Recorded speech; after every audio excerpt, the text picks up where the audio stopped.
오늘은 좀 퀴즈를 하나 드리도록 하겠습니다. 최근에 베스트셀러로 꼽히고 있는 팩트 플리스라는 책이 있습니다. 한스 로슬링이라는 사람과 그의 가족들이 쓴 책인데, 이분은 이런 걸 했습니다. 여러 가지 그 강의를 하다가 13가지 질문을 청중들한테 제시를 합니다. 그래서 이 청중들에게 이 답이 무엇인지를 묻습니다. 그 중에 두 가지만 한번 꼽아보겠습니다. 첫 번째 질문은 이겁니다. 세계 인구의 다수는 어디에 살까라는 질문입니다.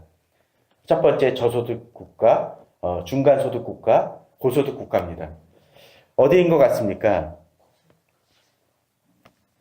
한번 생각을 해보십시오. 중간소득 국가라고 얘기를 합니다. 생각하고 같습니까?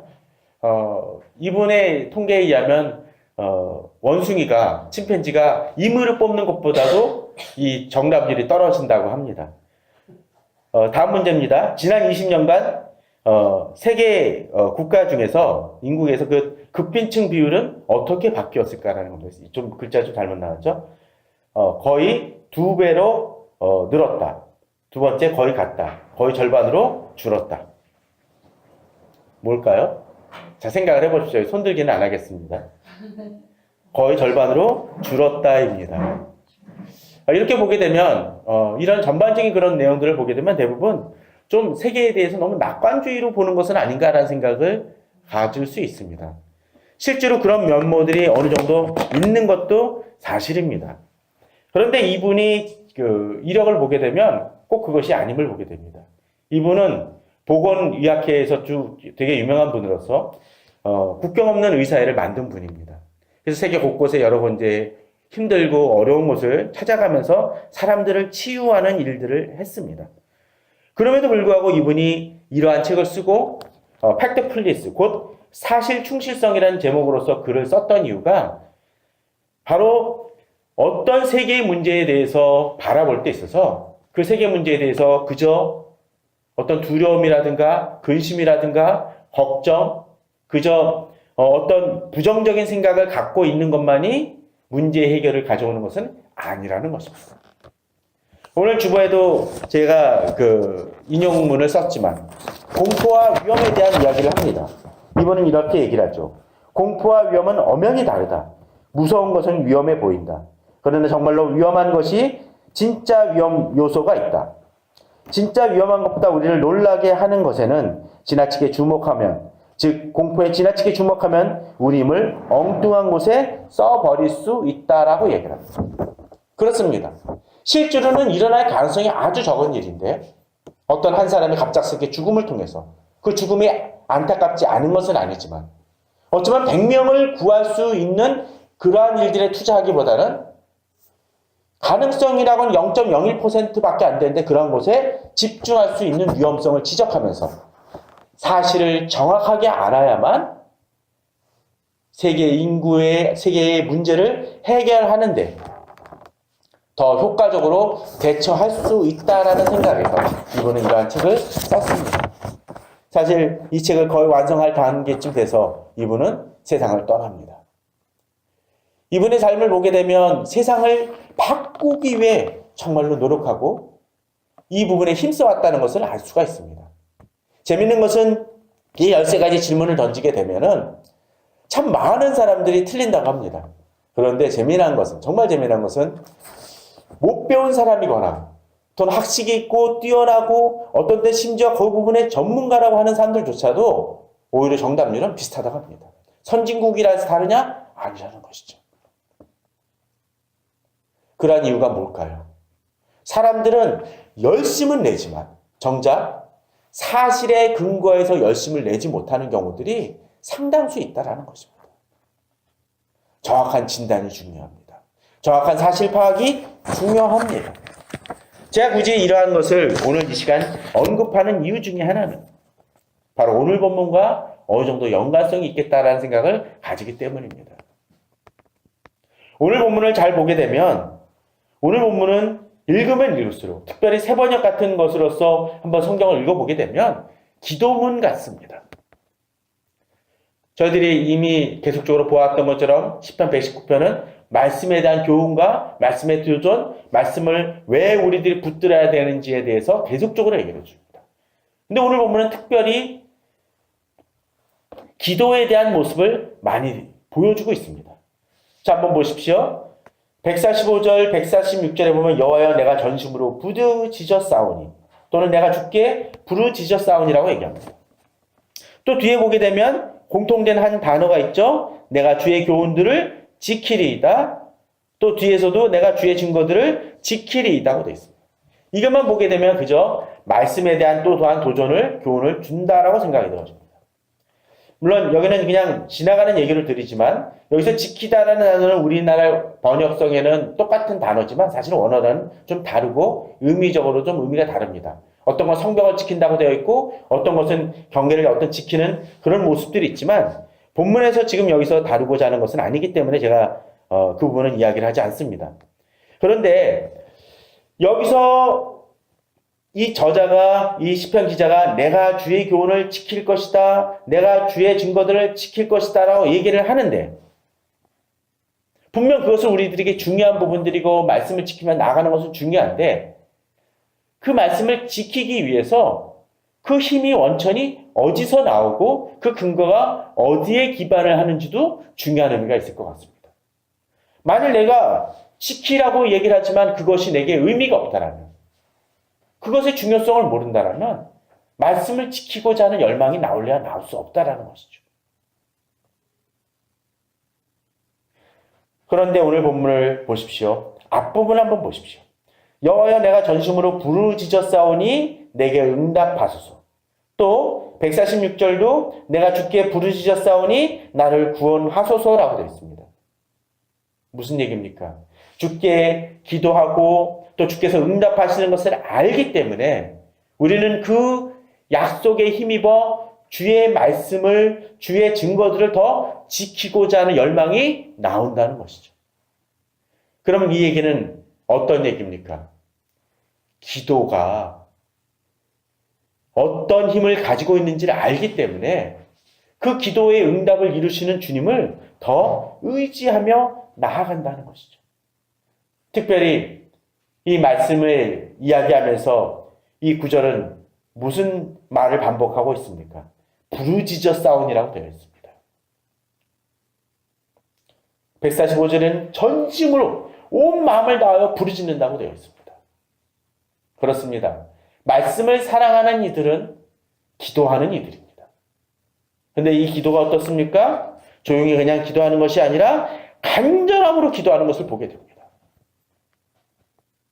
가끔 말씀은 열심히 읽는데 또 기도는 하지만 그 기도가 뜨겁지 않은 사람들이 있습니다. 이것은 그냥 통성 기도를 해야 되느니 뭐 소리내어 기도하느니 그 얘기를 하는 것이 아닙니다. 마음속에 뜨거움이 또 주님 앞에 간절함이 있느냐 하는 것입니다. 이 기도의 본을 보여주셨던 분이 계십니다. 바로 주님이시죠. 마가복음 1장 35절에서는 새벽 아직도 밝기 전에 옛날 개혁판 번역이 좀 전 마음에 듭니다. 새벽 오히려 미명해라고 되어 있습니다. 여기서 보면 어떻습니까? 새벽 밝기도 전에 예수께서 일어나 나가 한적한 가수로 가서 거기서 기도하시더니라고 되어 있습니다. 마태복음 14장 23절에서도 무리를 보내신 후에 기도하러 따로 산에 올라가시니라. 저물매 거기 혼자 계시더니라고 되어 있습니다. 뒤에 이어지는 구절을 보게 되면 제자들은 이 갈릴리 호수로서 배를 타고 먼저 건너가게 하신 장면이 등장을 합니다. 그리고 밤중이 아주 심히 어두워졌었을 때 주님께서 바다를 건너서 제자들에게 다가가신 장면이 등장을 하죠. 그것을 보게 되면 예수님이 상당히 오랜 시간을 기도하셨다는 장면이 등장합니다. 마가복음 1장 35절에서도 거기서 기도하셨을 때 나중에 제자들이 찾으러 올 정도로 오랫동안 기도하셨음을 보게 됩니다. 그런데 이 마가복음 1장 35절이나 마태복음 14장 23절에서 공통점이 하나 있습니다. 뭘까요? 주님이 마가복음 1장 35절 이 앞에서나 마태복음 14장 23절 이 앞에서 과로하고 계시다는 것입니다. 마가복음 1장 31장에서는 그런 구절이 등장을 합니다. 저녁이 돼가고 있는데 사람들이 몰려옵니다. 병을 치유하여 달라고. 주님이 그 질병들을 하나하나 고쳐주십니다. 그리고 다음날쯤면 좀 더 늦잠을 자도 될 시점 속에서 주님은 오히려 새벽을 깨우며 일어나십니다. 두 번째 구절에서도 마찬가지입니다. 산상서 설교를 하시고 또 이 사람들에게 여러 가지 능력을 베푸신 다음에 주님이 보내신 후에 혼자 기도하러 올라가십니다. 우리 그렇지 않습니까? 어떤 때 목사도 그래요. 예배 끝나고 난 다음에, 주일날 예배 끝나거나 상담의 긴 상담을 끝나고 난 다음에 그냥 집에 가서 푹 쉬고 싶습니다. 그냥 뭐 성경이나 기도를 경건하게 바라보는 게 아니라 그냥 TV 틀어놓고 그냥 퍼져 쉬고 싶은 게 인간적인 도리입니다. 그런데 주님이 그러셨습니까? 아닙니다. 주님은 오히려 그 모든 사역을 감당할 수 있는 힘이 기도를 통해서 이루어진다는 것을 아시기 때문에 하나님의 아들이신 그 주님이 오히려 기도에 힘쓰시는 모습이 등장을 합니다. 주님도 기도하셨다면 우리는 어떻습니까? 더 기도해야 될 사람들일 것입니다. 그것도 잠시 기도가 아니라 간절히 기도하는 것입니다. 그 기도는 또한 어떠해야 됩니까? 누가복음 18장에 보면 기도의 한 샘플이 나옵니다. 한 과부가 이 불의한 재판장에게 자신의 억울한 사연을 간절히 매번 찾아와서 간구하는 장면이 등장을 합니다. 그 구절에 대해서 누가복음 18장에서는 이렇게 얘기합니다. 하물며 하나님께서 그 밤낮 부르짖는 택하신 자들의 원한을 풀어주지 아니하시겠느냐라고 얘기합니다. 불의한 재판장도 귀찮아서라도 그 응답을 들어주는데 주님은 어떻게 하신다고요? 부르짖는 이들의 기도의 원한에 대해서 어떻게 하십니까? 들어주신다고 되어 있습니다.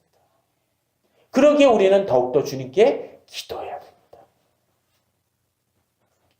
근데 본문은 어떻습니까? 어떤 사람들이 기도입니까? 택하신 자들입니다.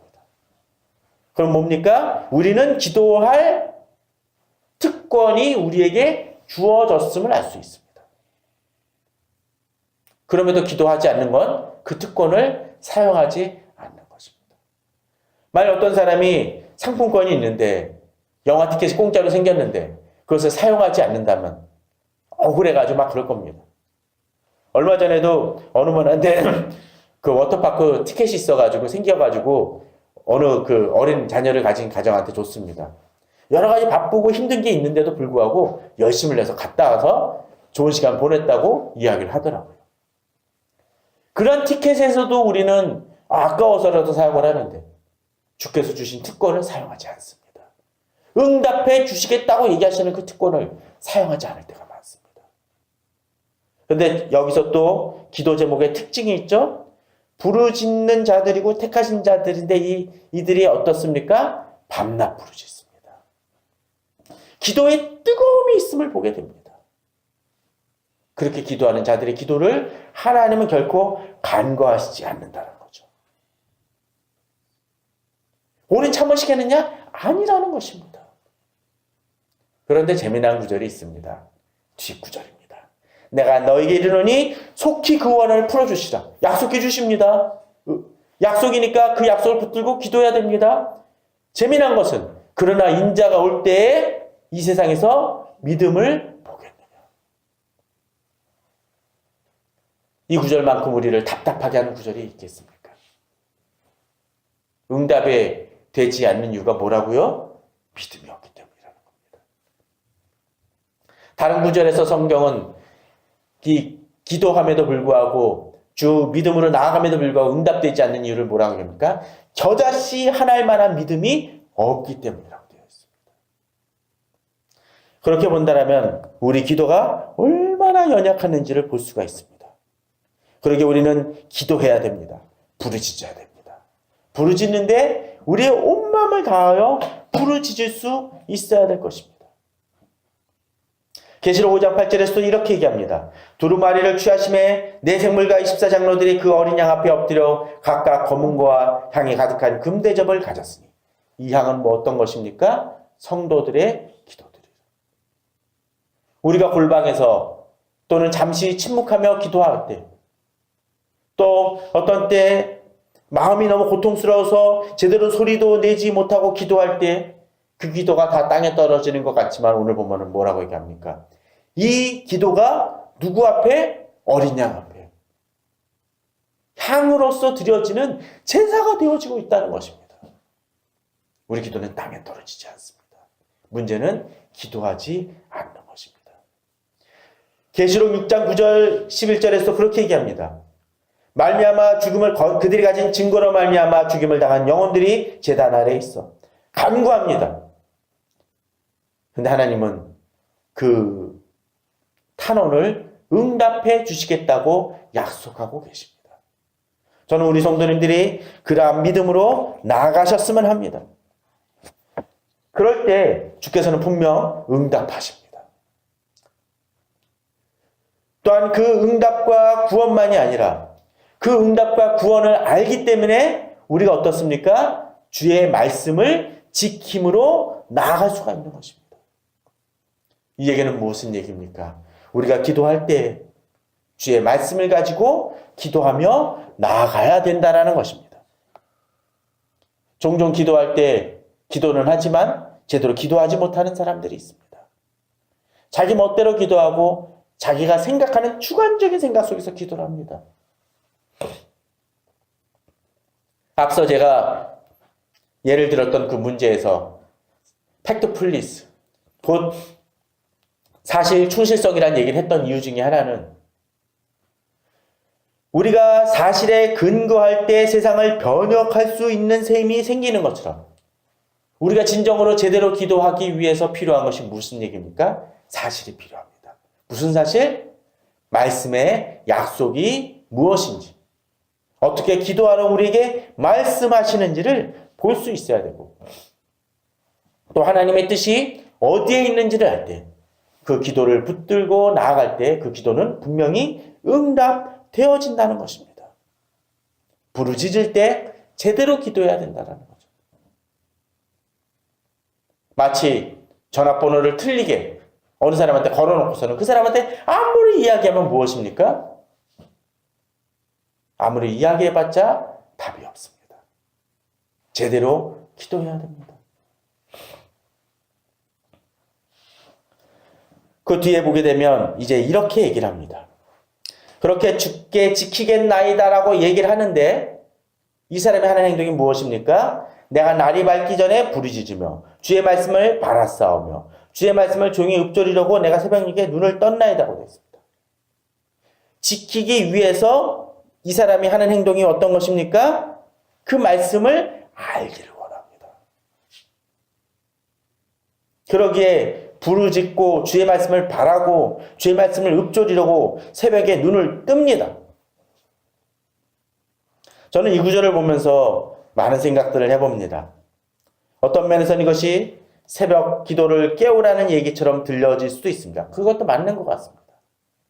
그러나 이것이 꼭 새벽 기도의 어떤 원칙을 제공하는 그런 것이라기보다는 진정 하루를 시작하는 데 있어서 주님께 드리고자 하는 마음이 있고 또 주께 기도하고 싶은 마음 때문에 또 주의 말씀을 보고 싶은 마음 때문에 그 마음의 열망으로 인해서 아침에 일찍 일어난다는 거죠. 마치 주께서 새벽 아직 동이 트기도 전에 일어나셔서 기도하러 가시는 한적한 곳으로 기도하러 가시는 그 모습처럼 우리에게도 그러한 열심이 있어야 된다는 것입니다. 저는 이것을 보면서 그런 생각도 해봅니다. 우리 성도님들은 요새는 좀 덜 할지 모르지만 무엇을 사려고 줄을 서본 적이 있습니까? 아마도 있을 것입니다. 저도 초등학교 때 어떤 만화 영화를 보려고 줄을 섰던 기억이 납니다. 어느 영화가 몇 시에 개봉한다고 딱 얘기를 해서 1시간 정도를 기다렸던 기억이 납니다. 대학교 때는 학교에서 제공하는 아르바이트 정말 꿀 알바를 신청하기 위해서 거의 밤을 새다시피 줄을 섰던 적이 있습니다. 조금 일찍 가야 된다고 생각이 들어서 갔더니 이미 줄 서고 있음으로 인해서 결국 그 밤을 거의 꼴딱 샐 위기 속에서 처했던 적도 있습니다. 또 그렇습니다. 아침에 명동을 가끔 가다 보면 그 예전에 저희 딸이 저쪽 남대문 쪽에 근무를 해서 그 가끔 이제 명동 쪽을 지나서 이 사무실에 올다 보면 저쪽 명동에 옛날에 코스모스 백화점이라는 곳이 있었는데 지금은 이름이 바뀌었지만 거기 보니까 무슨 이벤트 행사를 하나 봐요. 그랬더니 그 새벽녘에 사람들이 줄을 서서 앉아 있습니다. 날씨도 그리 따뜻하지도 않은 사이입니다. 어떤 사람들은 얘기를 하죠. 뭘 득템을 하기 위해서 어떤 때 3박 4일을 줄 서 있는 또는 있는 사람들도 봅니다. 우리나라만이 아니죠. BTS 공연을 보기 위해서 외국인들이 그 스타디움 그 좋은 자리를 들어가기에 한 이틀인가 3일인가를 텐트를 쳐놓고 기다리는 모습도 보았습니다. 그런데 우리들은 하나님이 응답해 주시겠다는 그 특권도에 있어서는 그만한 열심을 내느냐? 참 많이 아닌 것 같습니다. 어떤 때는 저도 그럴 때가 있습니다. 주님이 기도하라고 제가 알람을 맞춰놓기도 전에 깨우십니다. 그럼 저는 억울하죠. 주님, 제 알람은 몇 시인데 30분은 더 잘 수 있는데 왜 제게 이런 고난을. 주님이 직접 깨우셨음에도 불구하고 기도하지 못하는 저의 나약한 모습을 바라볼 때가 있습니다. 이 구절을 이번 주 한번 묵상해 보길 바랍니다. 내가 날이 밝기 전에 부르짖었으며 주의 말씀을 바랐사오며. 이런 갈급함이 우리들에게 있습니까? 주의 말씀을 읊조리기 위해서 내가 새벽에 눈을 뜨는 열심이 있습니다. 그러한 열심이 있을 때 진정 그 말씀에 기초해서 기도할 때 그 기도는 분명 능력이 있고 응답이 있습니다. 열심과 말씀에 기초한 것. 근데 오늘 구절을 보게 되면 또 재미난 구절이 있습니다. 그렇게 기도를 하는데 방해 놓는 사람들이 있다는 것입니다. 150절에 보면 이런 구절이 있습니다. 악을 따르는 자들이 가까이 왔사오니 그들은 주의 법에서 머니이다. 여호와의 주께서 가까이 계시오니 주의 모든 계명들은 진리입니다. 여기서 반복되는 단어가 하나 나오죠. 무엇입니까? 가까이입니다. 자, 그런데 잘 생각을 해보십시오. 악을 따르는 자들이 가까이 옵니다. 근데 이들은 어떤 사람들입니까? 주의 법에서 먼 사람들입니다. 그런데 여호와여 주께서 가까이 계십니다.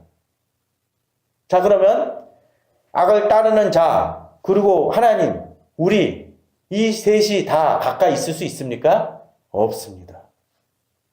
뭔가 하나는 멀어져야죠.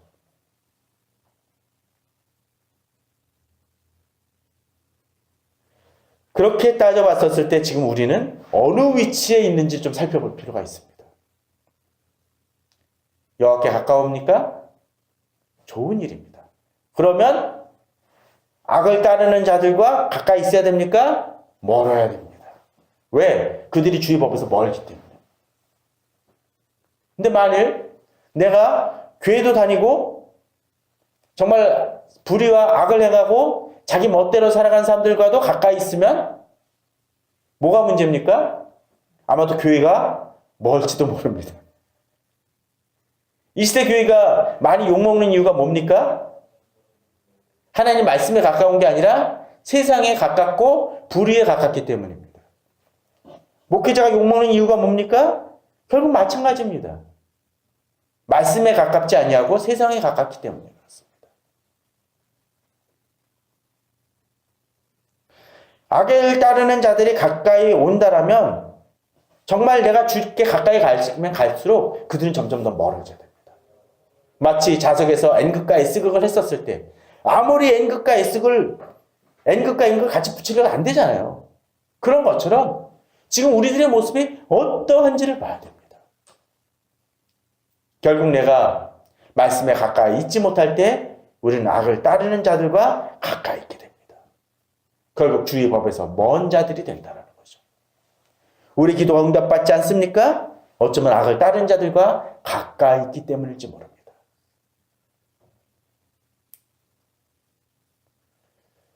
최근에 여러 가지 이 사회를 시끄럽게 하는 많은 문제들이 있지만 종종 어떤 이들은 교회도 가깝다라는 교회를 다녔던 사람들도 있다는 얘기를 종종 듣습니다. 확실치 않기 때문에 누구의 이름을 거론할 수가 없어 제가 말합니다. 무엇이 문제이겠습니까? 그분이 교회를 다닌 것 자체가 문제는 아닙니다. 문제는 교회를 나가지만 하나님 말씀과는 멀었기 때문입니다. 교회 안에 있지만 그 중심은 하나님과 먼 이들이 우리 주변에 있을 수 있고 아니 내 자신도 그럴 수 있다는 것을 우리는 알아야 될 것입니다.